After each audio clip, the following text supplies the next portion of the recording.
What is cracking? What's popping? What's shaking, everybody? This is Chill back with the Comic Cinematic Universe, and we are here to chat about Deadpool and Wolverine. Now, I'm just gonna tell y'all straight up, we're doing spoilers. I'm sorry. Like the name of this episode is called "It's Been 3 Weeks" because I feel like we've given everybody ample time, plenty of time to see Deadpool and Wolverine. Like, I didn't want to do first week, okay, because I know sometimes making it to movies can be crazy. Movie tickets right now, crazy ridiculous. Sometimes I really just honestly, for me, I go to movies on Tuesdays at AMC just because it's the cheapest tickets on Tuesdays. That's kind of like their deal, you know. But if you go on any other day, a ticket's maybe around like $18. You know, you're already spending $20 just for a ticket, and you haven't even gotten the popcorn or your drinks or your snacks or whatnot. So I know it could be hard trying to make it to the theater, but I feel like 3 weeks, like it's plenty of time, you know. That's at least 2 or 3 Tuesdays to where you can try to fit it in on a cheap Tuesday or something like that. But anywho, Deadpool and Wolverine, just for starters, I'm going to give it, like, let's say out of 10, 1 out of 10, I'm giving it a 9.5, a 9.5. Okay. It was a great movie. And if I were to put this in our rankings that Grace and I have put together, it would be top 5. I would actually want to talk to her. Shout out to Grace. She's not on today, but like I would love to talk to her about where we would put it in the rankings. Would she put it in the top 5? I don't know. I would put it closer to the top, but top 5 out of 30 plus MCU movies is good regardless. Okay, that so far top 5, maybe even top 8 are, I would say, the elite of Disney's Marvel take on just on Marvel, my bad, but Disney's take on Marvel. But yeah, we may do another show just to see where Deadpool and Wolverine lands in the Marvel Cinematic Universe. But say when it comes down to just this movie as a whole, okay? I'm not going to go into like play by play like we kind of normally do, but I do want to talk about, let me pose a question. Is there such thing as a fifth wall? And I feel like we already know Deadpool breaks the fourth wall, okay? Him looking at the camera and kind of talking to us is that fourth wall break. But is there such thing as a fifth wall? Just because at the end of the day, Deadpool aside, there was so much kind of like symbolism that was kind of thrown in there, but it had so much meaning behind what was actually going on in the movie. Let's say, for example, right? Movie opens up with Deadpool in Happy Hogan's office trying to be like he's applying for a job to be an Avenger, right? Now, this whole scene, this whole interaction was hilarious because Deadpool was kind of making fun of Happy Hogan's job and how he got there. But I took this not only as a funny scene, but at the beginning of the scene, they put the year in which this event happened, and they put it on the sacred. They like under the year it said 2018, and it says take sacred timeline. So this is Earth 616, and so far the multiverse has not broken. Okay, this is one singular universe. And there's a little bit of confusion there. I'll get to that in a second. But say when it comes down to just the symbolism of this whole first scene, right? 2018, Fox was in negotiations with Disney in terms of them buying Fox's Marvel properties. So Happy Hogan kind of telling Deadpool, like, hey, we like you, but just not right now. I kind of took that more so as in like, say the deal didn't finalize until 2019 to where Disney owned all of the Fox Marvel properties. So by this point, I'm thinking, okay, this is kind of like a little play on words or play on scenes in terms of we weren't ready for Deadpool now, But then now, fast forward 5, 6 years later, uh, Deadpool is here in the Disney universe, you know? So I thought that was pretty interesting. I would like to call that a fifth wall break. If that's not a thing, then F it. It's just more so symbolism that's just talking to me. But anywho, back to the confusing part of this scene. Okay, symbolism aside now. Deadpool has always kind of I would say, especially from the very beginning, it's a little bit of confusion in terms of where he lies within the story. Because say him being in the scene with Happy Hogan, it almost makes it seem like Deadpool has been on Earth 616 the whole time before the multiverse broke. But if you remember in the first Deadpool, the very last Act 3, the whole fight scene was at a helicarrier that somehow the bad guys took over. And the helicarrier is or was something from the OG, like the first Avengers, you know? So, like, seeing that on Deadpool, even in that first one, I was just like, okay, that looks exactly like the Shield helicarrier, and somehow this person got that. So, has Deadpool been on 616 this whole time? Has that's the question, you know? So if you're listening and you have an idea, if any of y'all have looked on the internet, because I haven't really looked and researched this, but I've been curious just to know if that's just kind of like a fact. But moving on, shout out to Grace again, because say when we saw it, she mentioned that something that I didn't catch the first time I saw it.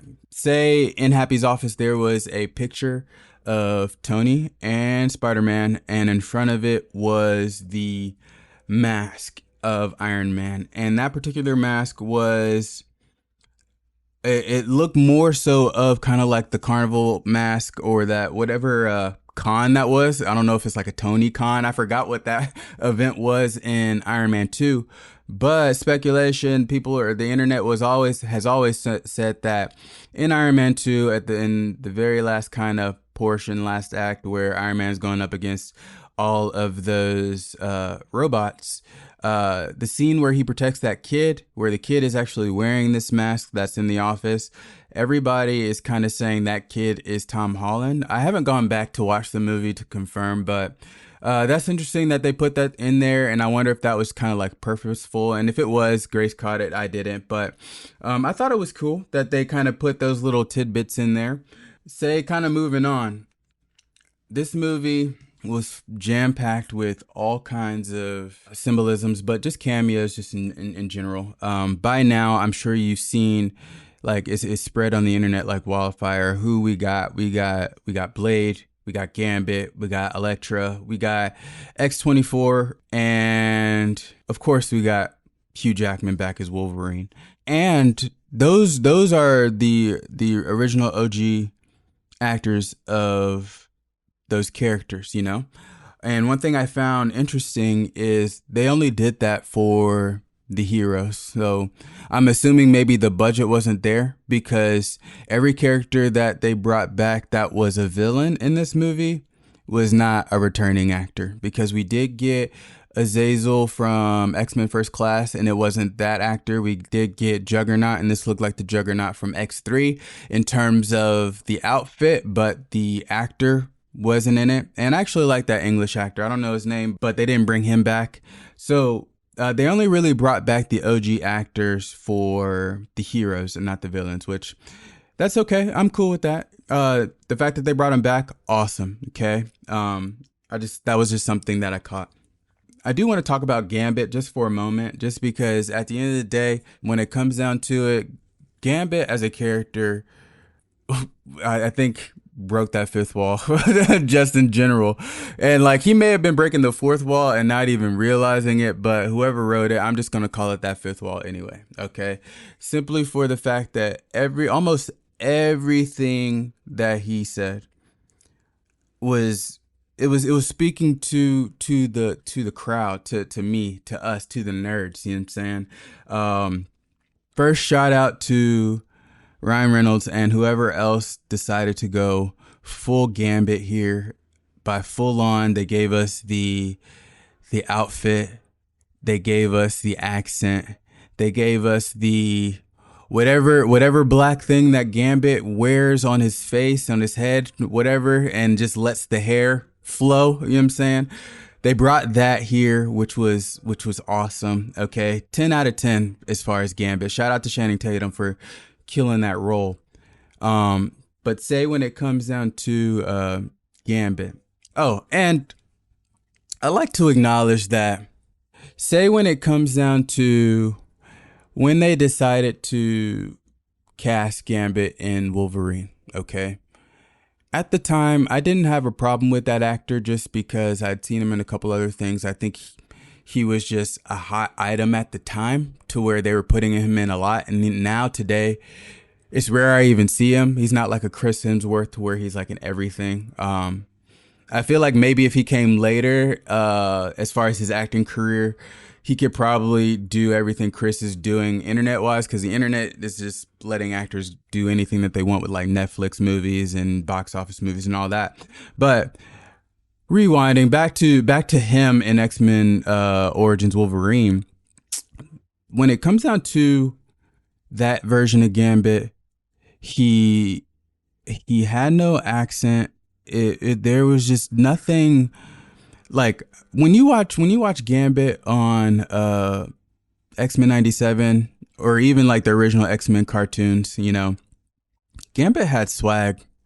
And X-Men Origins Wolverine, I'm sorry, this Gambit was kind of swagless. He just was not it. It was a little weird too, you know, just from how it looked, but I think we can agree that X-Men Origins Wolverine, it had its issues altogether, and Gambit just happened to be that issue. But now here we're back to Deadpool. Gambit is here, and we get full on Gambit with the accent and everything like that. Now, as far as back to that fifth wall mention, everything that he said, like the first thing that I think I caught was Gambit saying, he's like, I think I was born here.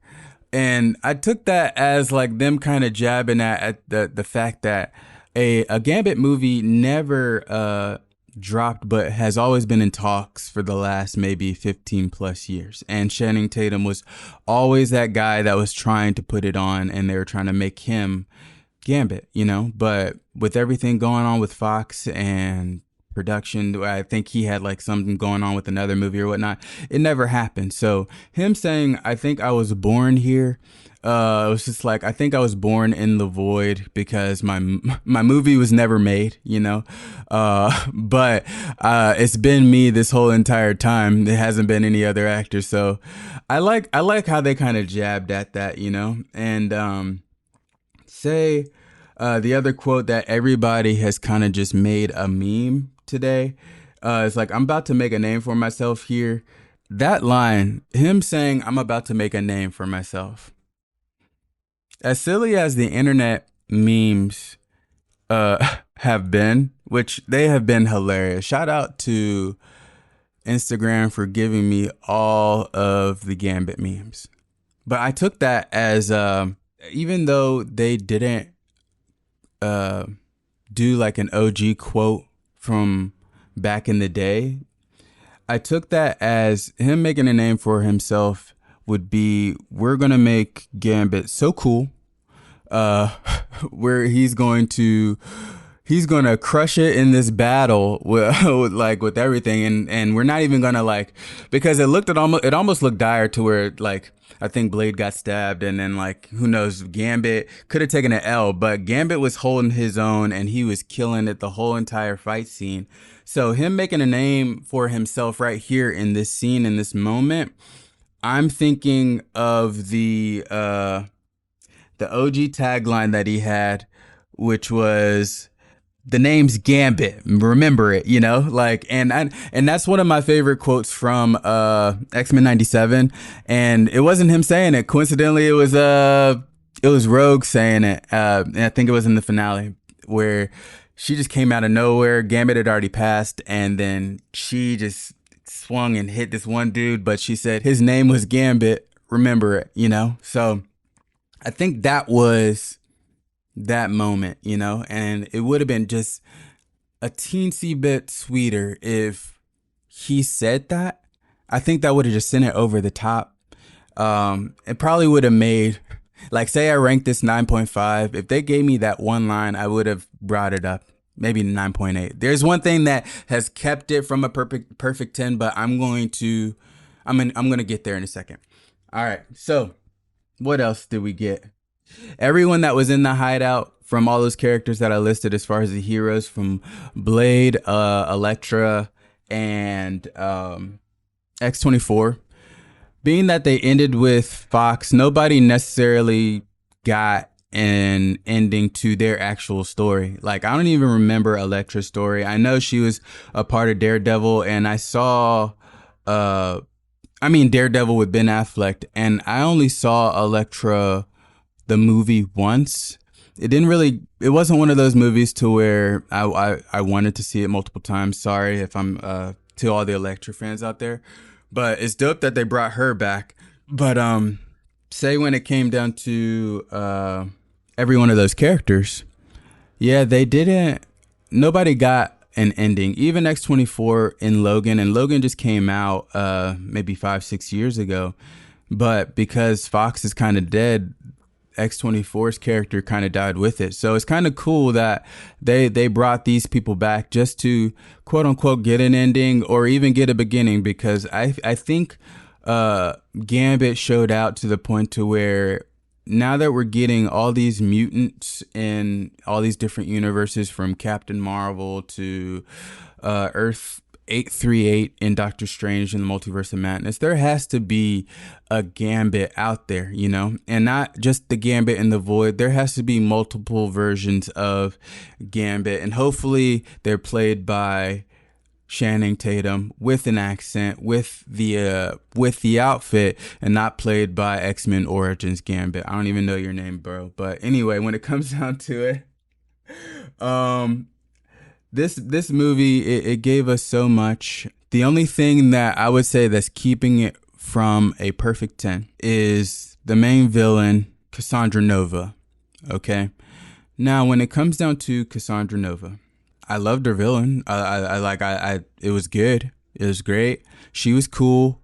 Her powers were a bit weird, but her powers were also what's in question here that keeps it from a perfect 10. Say when it comes down to what I've read online as far as where she came from, because as soon as this trailer came out, everybody was like, who is this bald woman? And then it came out to be like, oh, it's Professor X's sister. And then I looked her up, and as far as her power, she's supposed to be all powerful, from being able to take on or take any mutant's powers. Like, basically, she was Deadpool from X-Men Origins. It's just like one mutant with all these powers they kept adding into one body, but that was her actual power. She's able to kind of absorb the powers of other mutants and able to do that, you know?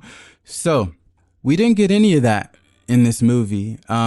She came out to be more of like, and don't take offense when I say this, I would say it was more like an evil, weird version of Jean Grey, okay? And I'm not talking like Dark Phoenix Jean Grey. I'm talking about X1 and then like the first 3/4 of X2 before Jean Grey became the Phoenix.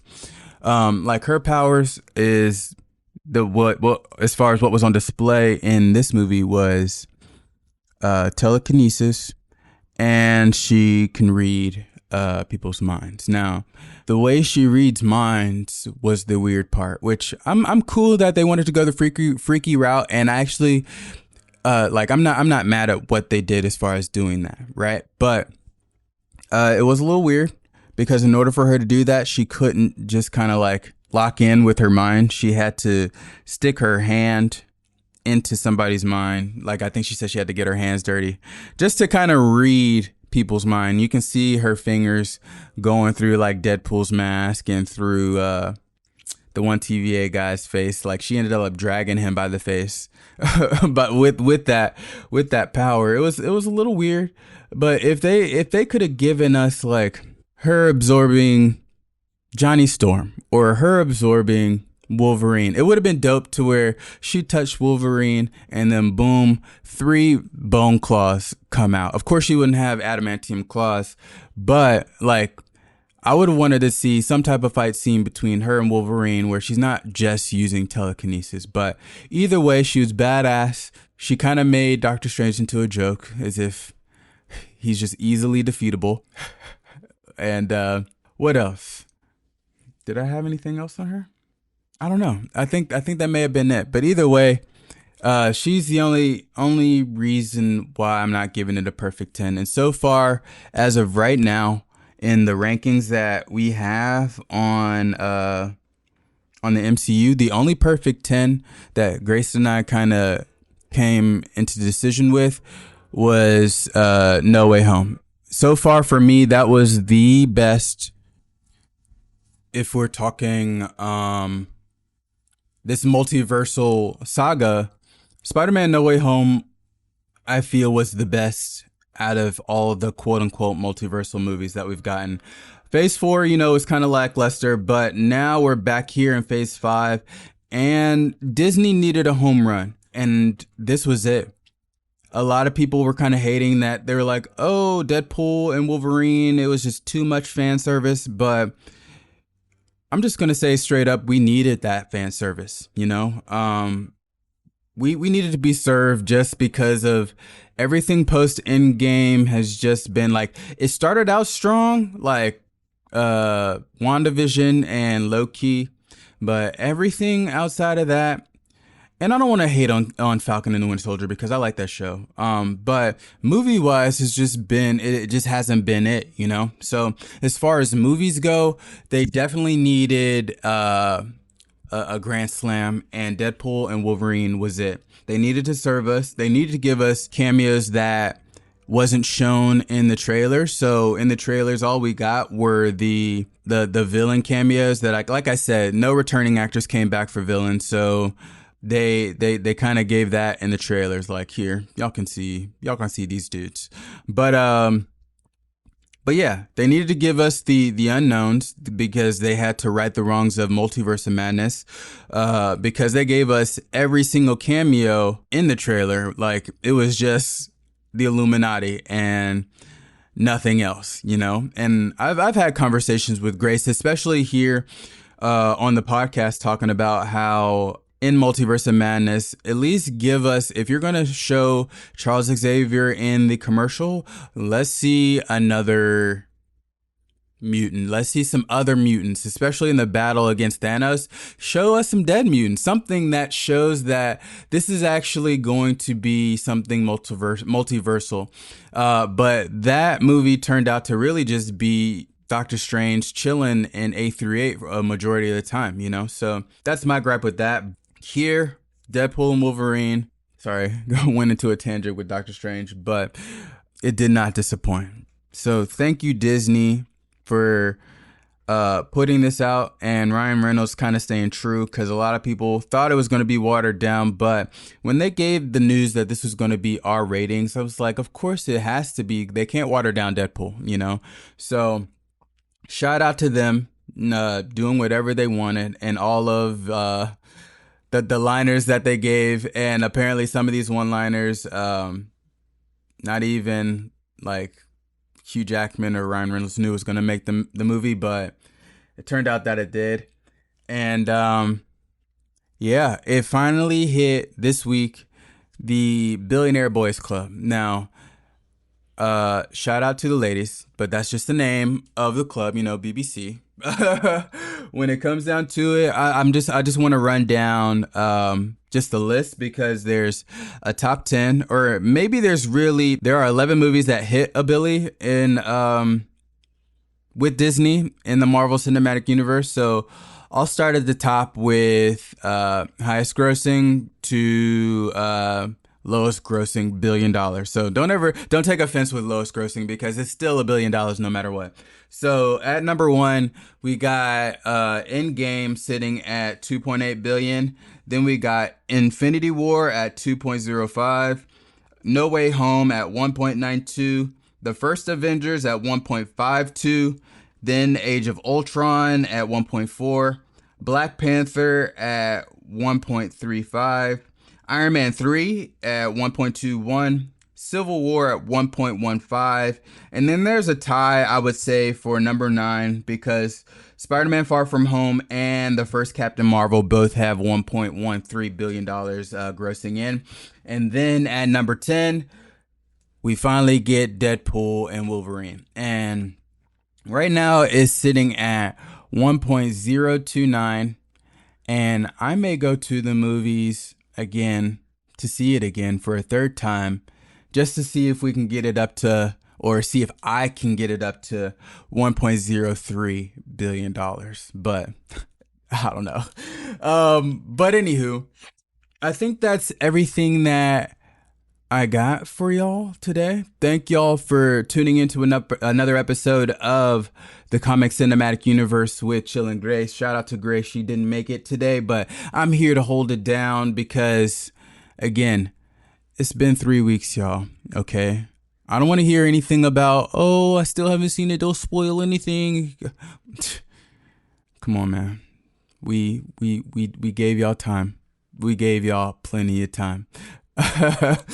But yeah, that's it. That's all that I got for y'all. Tuning out, or no, not tuning out, signing out. Y'all stay blessed. Y'all have a good one. And again, thank y'all for tuning in. All right.